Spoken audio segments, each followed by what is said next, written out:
Hello, folks, chewing the fat. Listen.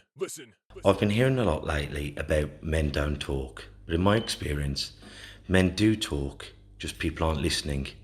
So it's going to be me and a group of blokes discussing our struggles and victories through life. Warning, there may be some bad language, so apologies to all the moms, especially my own. Let's get going.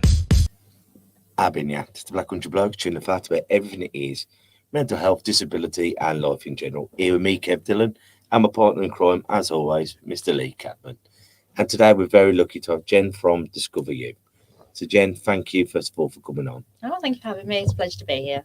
And before we talk about all the wonderful things that her and her team do, we're going to start with our gratitude list. I had a bit of good news today.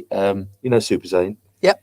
He's through. He's had a bye all the way through to the National Development Final. Oh, fantastic. So we've well deserved for Zane as well. He's been coming up years and putting his all into it, hasn't he? So congratulations, Zane. Because he's one of them really, he's in the lightest weight category. He doesn't get the best. He trains so hard. That's why we call him Super Zane. But he's through. So he's fighting the week before our show, the 22nd in Cannock as well. Even better. Even better. I will be there to support him, definitely, for that Cannock.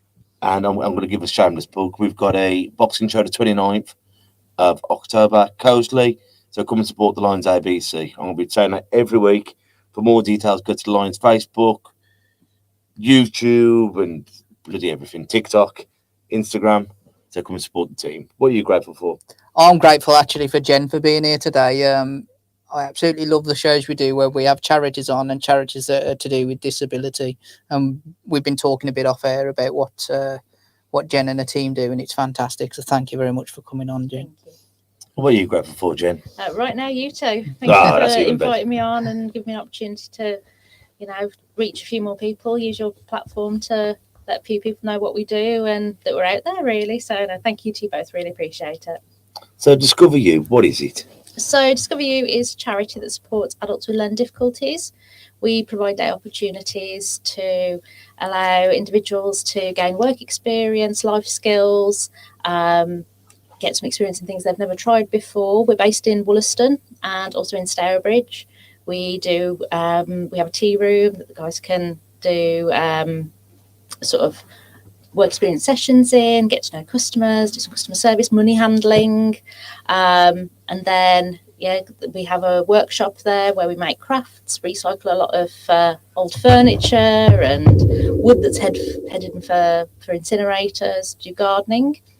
At Stourbridge, we also do things like IT, retail, and more crafts as well. So, the Stourbridge site just opened last year, so it's still quite a bit of a new venture for us. I mean, there's so many things in. As people like you do, you just say so many things in. But like all of those people out there listening, a massive job for people, aren't they? Learn how to use money, social skills. I mean, bloody hell, I wish more people had learned social skills nowadays. It don't come easily to anyone now. Well, I always think the English, the British, should I say, so before the Scots and the Welsh start telling me off, the British were always told off for being too polite. And now, common courtesy is not so common, is it? And I think, I think everyone should be learning how to have, manners. But, something so simple that used to be is a life skill, isn't it? And, when you're saying like life skills, how to meet someone, how to greet someone. Yeah. I always had 2 rules to the Lions ABC. A good man, we don't like bullies, and we've got to have good manners. You know what I mean? And what a wonderful thing that is. And like in these tea rooms, learn how to make a cuppa, life skill, how to meet, greet someone.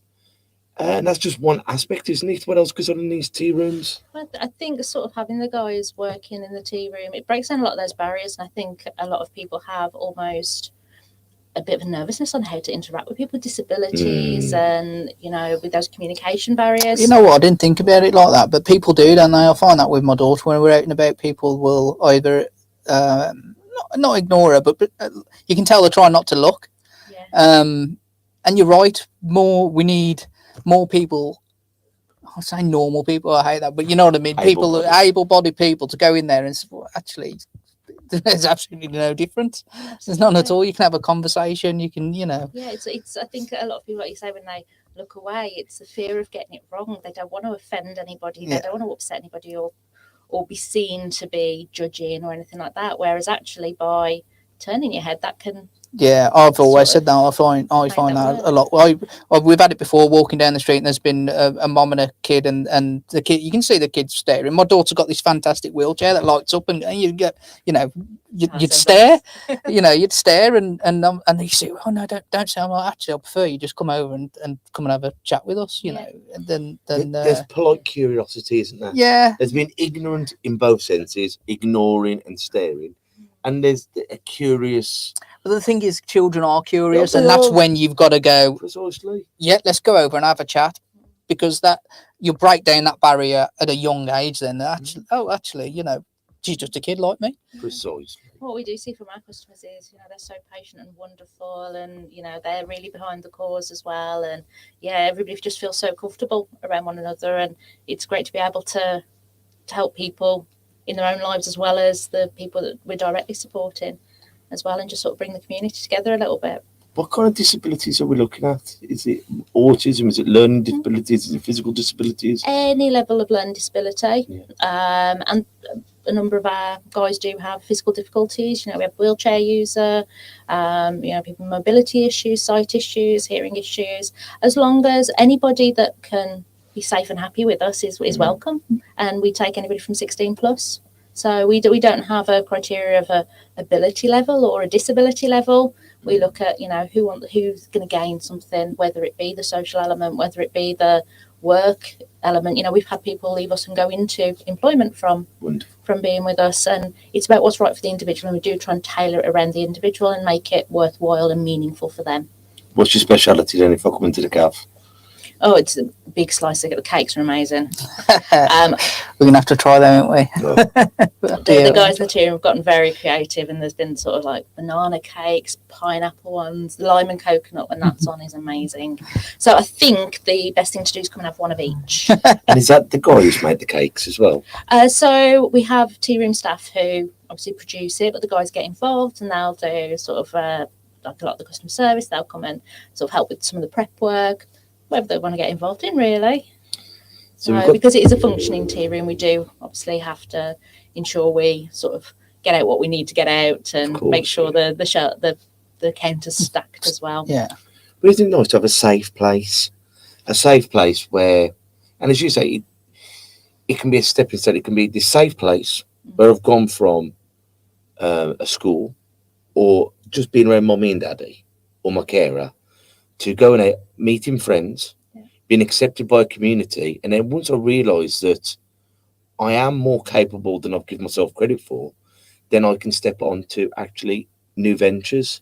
Yeah. But sometimes it's having the courage to do it. And sometimes, it's having the parents to have the courage, because when you've got these wonderful people with extra needs, and to allow them to go and potentially fail takes courage by the carers as well, doesn't it? And then to have them come back and actually have a success story, isn't that wonderful? For all accounts, from mommy, daddy, nanny, granddad, whoever it is, to see, despite of all your problems, you can still go and have a fulfilling life doing this. Yeah, it's about focusing on the ability rather than the disability, definitely. And I think our guys love it when they sort of get things wrong. It just have a good laugh about it, and and then we'll go, right, this is how we can. Let's try it this way next week, because we'll experiment with stuff. We try things we've never tried before. We have to adapt to the situation more, don't you? Yeah, and we have some fun with it, and just trial and error and learn, and we learn at the same rate the guys do as well. So we're all sort of in it together. We don't wear uniforms and have name badges and stuff. We're all sort of one team working together, and that's how we try and operate. If a customer comes in and they go, oh, I'm not sure who the staff member is, that's fine. One of the guys wants to get up and have a chat and say, how can I help you? Brilliant. We do try and sort of give them the freedom to do that, to be part of the team as much as anybody. And how did this all come about? So back sort of years ago, it was a group within another company which lost its funding. So it's part of Beacon Employment. It sort of separated out, and a group of people, Steve Smith, who is chair of the trustees, along with Joe Haywood, Mike Rowbottom, Karen Muller. I'm going to forget somebody, Lynn Brooks, Brenda Rogers. They sort of didn't want to see it go, and they set it up independently, and it's grown since there. So since 2015, and it's just become, you know, bigger and better, and we support more adults than ever now, and the need is there. That's what we constantly see, is the need is there for those kind of support services. How did you find COVID? We adapted a lot through it. So obviously when that happened, we put things in place to do over the phone support, Zoom support. So we had classes going all day where the team would sort of do like quizzes and games and little game shows. Oh, Carly, one of the girls, she was dressing up and getting wigs and all sorts. It was hilarious. He was the same. Yeah, just loads of, Just for you, Kev. we'd have 15 to so anything between sort of 15 and 25 people on constantly through the day, and they'd come on, just jump on and off as they liked. All the staff sort of were on their phones seeing what support, and then when we were allowed to sort of go out as key workers, those sort of that were most impacted by it, we started doing one-to-one support as well. So all the staff were going out, taking them shopping, taking them on walks, just helping with because the families were struggling as well. Of course. They hadn't got any sort of reprieve to be able to sort of get what they needed to get done or anything like that. So we sort of tried to support everybody as much as we could. That's a constant battle with the families, having enough time to. I find that with myself, having 2 elder children, having enough time for them. And we get respite through a PA, and that time is really valuable. That's why I spend it up here with you. But no, it's really just to have that rest and that getaway. Especially my daughter doesn't sleep, and luckily we have an overnight PA as well, and it's fantastic. One night a week, you know you're going to sleep well, and I know that my daughter's safe downstairs with someone looking after her. Yeah, just reset yourself a little bit. That's it. Yeah. Yeah, it is. It's fantastic. So you offer the same kind of service, don't you? Like that same scenario. Yeah, they're sort of, so we do like 9 till 4, so it's like that constant. And we do Saturdays at Wollaston as well. So the support, for as much or as little as people need. We've got people that do half days. We've got people that are virtually full time or pretty much full time. Yeah. They want to come in and have that kind of rhythm in their life and that kind of somewhere to go and be part of something. It's good for them, but as you were just saying, for the carers, you can go and get your odds and sods done. You can have that bit of a respite to put your house back in order or to do to do more work. Usually it is, to be honest, but it is easier to do it. When you're not trying to look after someone at the same time, you have a bit more focus, but you do have downtime as well. And during COVID as well, there was, people who live independently. We had some of our guys live alone. Yeah. And there was that sudden cut off for them. So it was really important to keep them active and to keep in touch with them so they didn't feel even more isolated than ever before.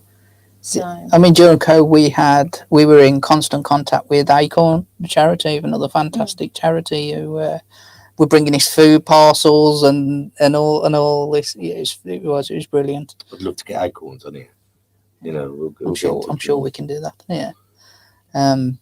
So, and you're saying, I actually looked on the site earlier, and you sell product as well. Like you had planters on there, and you did Christmas cards, which I presume you're going to do again this year, and yeah, it's fantastic. It's a good range, isn't it, of what you can actually do? Yeah, initially when sort of years ago it was around the idea of upcycling, just taking furniture.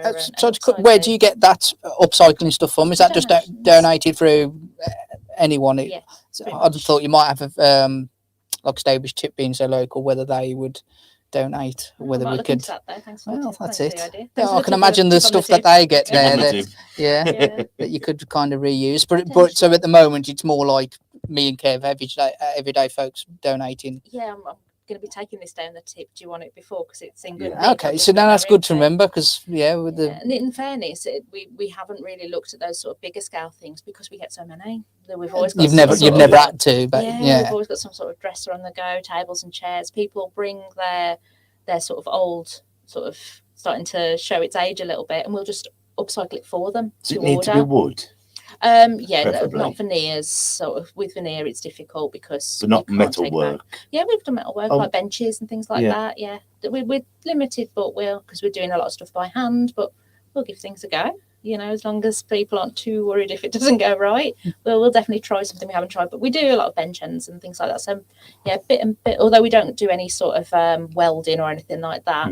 You know, if it's a case of getting metal stripped, you know, we Stripped can and repainted and just we can do that kind Yeah. of stuff. Is that stuff then sold within the CAF and the shop in Stourbridge? Yeah, absolutely. And we do a lot to order as well. So people actually bring, you know, I've got these bench ends, I need a new bench put in the middle, right, and you know, fantastic. or you want it redoing, or some rotten slats replacing and things like that. Or this was my grandma's table and chairs, and I'm Kind of like the repair shop? A little bit, you know, yeah, to a degree, and yeah, we'll do them to order. And then the guys will take other things like, you know, pallets, and they turn them into bee hotels and a lot of stuff for the garden. Old bottles we'll make lights out of. They're doing some beautiful pine cone wreaths at the moment, that sort of for the autumn for people's doors. Yeah, they'll have a go at anything really, and sort of, you know, take a lot of inspiration from the guys and things they've seen, things they like.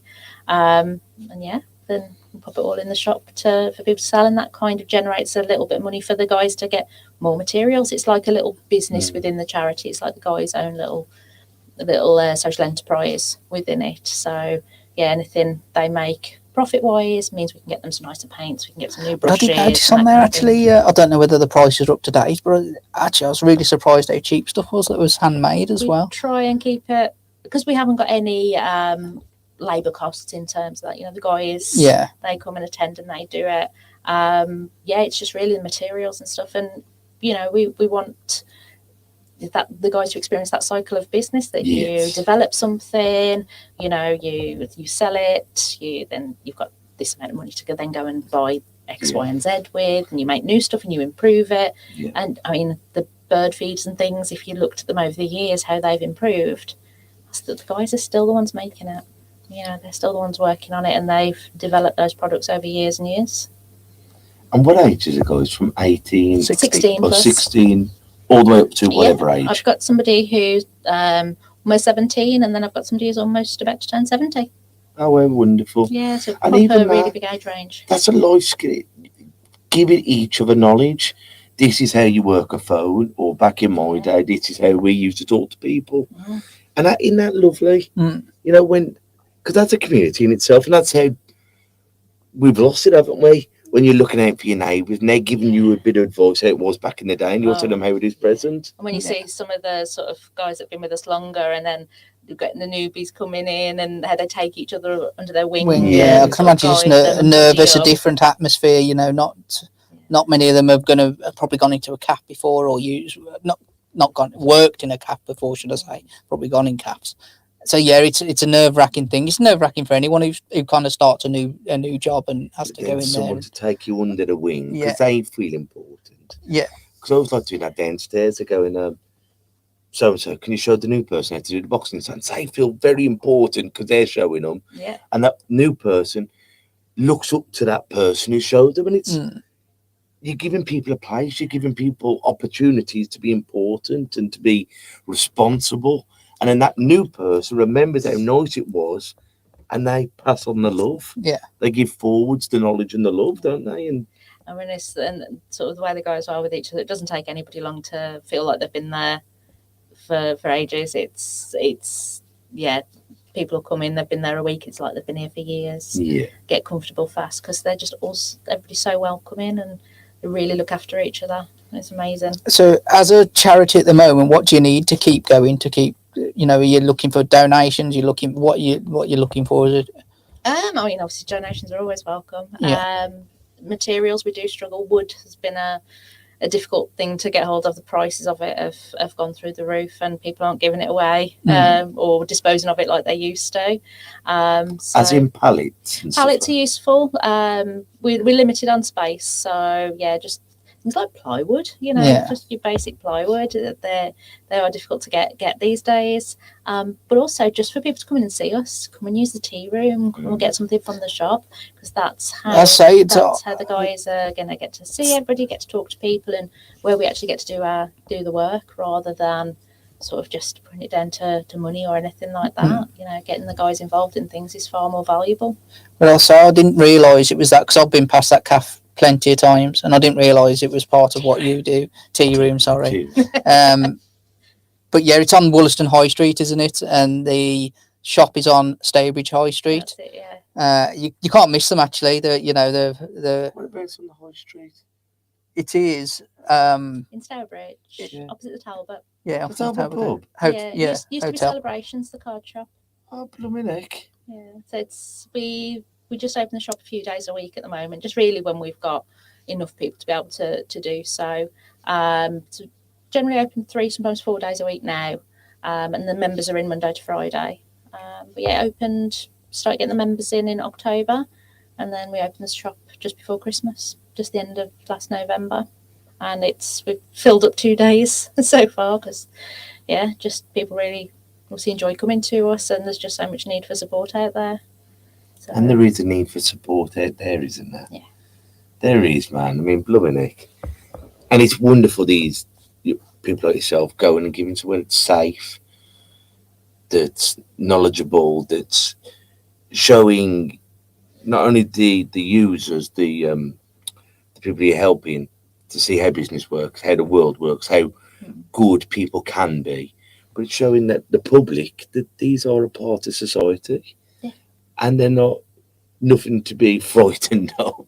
They're nothing to be looked down on. They're nothing to be pitied. They're human beings like everyone else. They want to be challenged, and they want to try, and absolutely, and sort of they can virtually run the shop and actually the cashing up, know how to put things through the till. We obviously make things user friendly and try and make things as sort of helpful for all abilities, so that everybody can have a go and everybody can be part of it.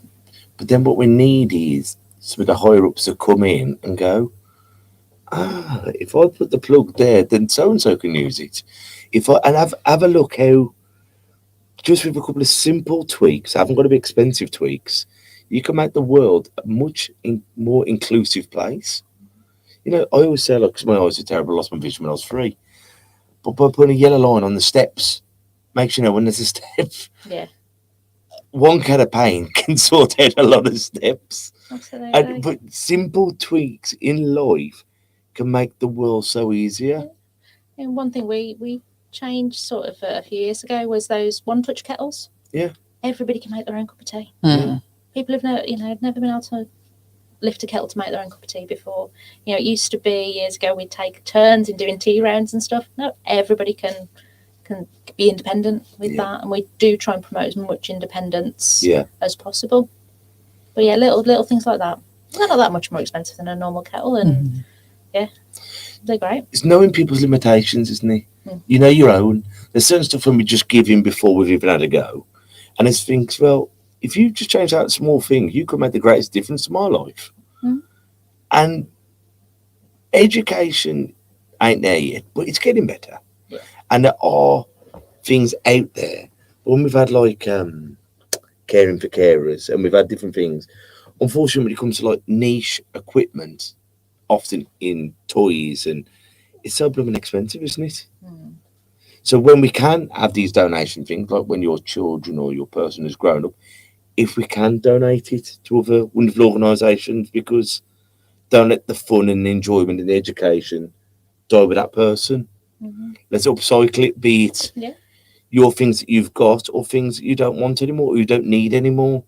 Let's just stick to throwing away rubbish rather than just throwing things away for the sake of clearing space. There's always somewhere something can go. There's no reason for just chucking stuff away for the sake of it. If you can donate anything to the local hospices and baby banks and things like that, do it. Well, that's why when we're putting out things, we just to give something to the baby bank, probably a baby bank, and caring for the carers. But I'm always saying, if you're getting rid of it, give it to me, because I'll find a home for it. Yeah. Because I give a dolly to a girl, a coat for the mummy, a handbag. You know what I mean? Give it to people instead of, these corporations, and it gets lost. Let's give it to people, or if they are in a shop, at least getting funded to go back to the people. Yeah. The smaller charities who need the most, but give the most. The people who are in the trenches are actually working with the common day person. Yeah, and they've got the connections to the community to get it done faster. You're not transporting it up to this centre and bringing it back and forth and all that kind of thing. And if you give it to your local charity, you're helping your own community. I think if everybody helped their own community, the world would be a very different place. Oh, much better, a happier place. How can people find you? Are you on social media, you guys? Yeah, we've got Facebook, and we obviously have our website, which is scrolling down there. Across the bottom, yeah. So yeah, the website is sort of a bit under construction, but you can still obviously. I know find all you've our got contact email address on information. there and everything. Yeah, all our contact information on there. Or come for a walk down Stourbridge or Wollaston and come in and have some cake and come in and see what the guys have been making in the shop. So we love to see people rather than, we don't want to be stuck with, doing too much emails and things like that. We always invite everybody down. So anybody that wants to come down and see us is always welcome. Oh, we love to give the tour. We love to give the tour around. If someone is there now thinking, I want to be a part of the gang, I want to come and get stuck in and working in the shop, or they're do a couple of hours, or volunteers, and people who want to use the service. Yeah. Could they just? It's the best idea. Come in and have a chat and see where it goes from there. 100%. Because what we'd always sort of say to anybody that was, thinking of either volunteering or accessing the service is we want to make sure it's the right place for you. Yes. So we come and do a show around, let you see what it's all about, get to say hello to a few people, have a cup of tea, and then anybody that wants to maybe test the water a little bit, we do a free taster day. Yeah. So the guys can actually have a go, whether it be a half day, a full day, give it a try and make sure it's right for them before making any kind of commitment or booking a place or anything like that. They can go away, have a good talk about it, think about it, and see if they want to come back again. And the only real criteria is over 16 years old. Yeah. Any level of learning disability.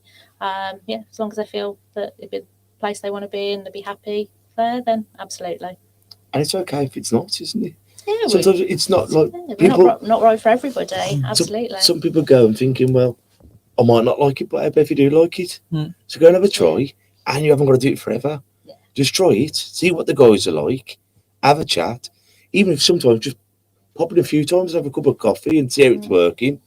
Yeah. You're not signing your life away, are you? No, there's never any sort of pressure with them, and this is why we do it in the format that we do it, so that people can feel comfortable. And there are those that come and they'll do their taste day and they enjoy it, but it's not what they want to continue doing. It was not nice for a change, but their focus is maybe in other areas, and there's other great support services that can perhaps focus them in that area. We're not right for everybody, but we try and do as much as we can for those that we support. What about with different services as well? Because do you see, like with the wide variety of ages you work with, obviously people going with learning difficulties, but do you often see a lot of people who suffer with the mental health as well? With it? Because sometimes it makes us laugh, like, because they go, well, he's got autism. I think he's got mental health as well. No, he hasn't. He's just got autism. Go, well, you can have both, or he is visually impaired, but I think he has got anxiety. No, and you think, well, sometimes I think when you've got a condition, they put everything onto the condition. You're not defined by it. You're not defined by it. Yeah, and the mental health issues can impact can impact some people more than others. Other people, handle things in different ways. So, like any individual, there'll be people that feel it more, and those that handle things in another way that maybe doesn't impact them. So, yeah, you just have to treat everybody like an individual, and if you see changes in behaviour or people struggling, you try and help them through that the same way you would anybody. That's a great thing about having the sports staff there, isn't it? I bet that's people to talk to, and and not only the other people who use the service. You've got the support staff who you talk to, those people, and I no doubt they've seen and heard a lot of things and done a lot of things by this point. Yeah. So you can offer advice and help people through. And that's sometimes the question is, what do we do? Just people, I think you don't want to handle it badly. So sometimes there's that worry about handling it in any way. So having, a great team like we have, we can all sort of come together with carers, we can all talk and sort of keep an eye on things for one another, report anything, just really support each other through it and be there as much as we can. And it's both through the different ages, but that shared experience. But I remember when I was 18, I've been there. And having someone who has got maybe your particular disability, and you can say, well, look where I am now. I have got a partner, or I can live independently now. So it's not impossible because I've done it. Yeah, and they bring a lot of wisdom and inspiration to a lot the older guys do, and the younger guys bring energy, and it's a great mix, and it gives a lot of sort of diversity and a lot of variation to the days. No 2 days are ever the same, do you ever? And it's just such a wonderful place, and the guys make it that. Well, guys, I want you all to be popping down there, buying a brew and a cake. I feel kind of guilty because I'm going to take Calla down there, but she's on keto diet, and so we're going to sit. Me and my wife will sit eating cake, and she can watch. No. But Jenny, we always like to finish on a quote or saying. Have you got any quotes or sayings or anything, either from your organisation or from your own heart, that helped you maybe get through it? I always say, and it's I've read it somewhere. It's not it's not my own quote. No act of kindness is ever wasted. Oh, what a lovely quote that is. So, Jen, thank you ever so much for coming on. Oh, thank you, Henry. It's been lovely to meet you both. Thank you. So, guys, until we see you next time, I want you all to take care of yourselves and each other. Ta-ra a bit. Listen. And that's a wrap for another show. But if there are any comments or messages that you would like us to read out for our next podcast, please be in touch. There are also lots of different organisations at the bottom of this page, and hopefully they can help you or someone you care about. Please share this to spread the word. Until we talk next time, ta-ra a bit. Listen.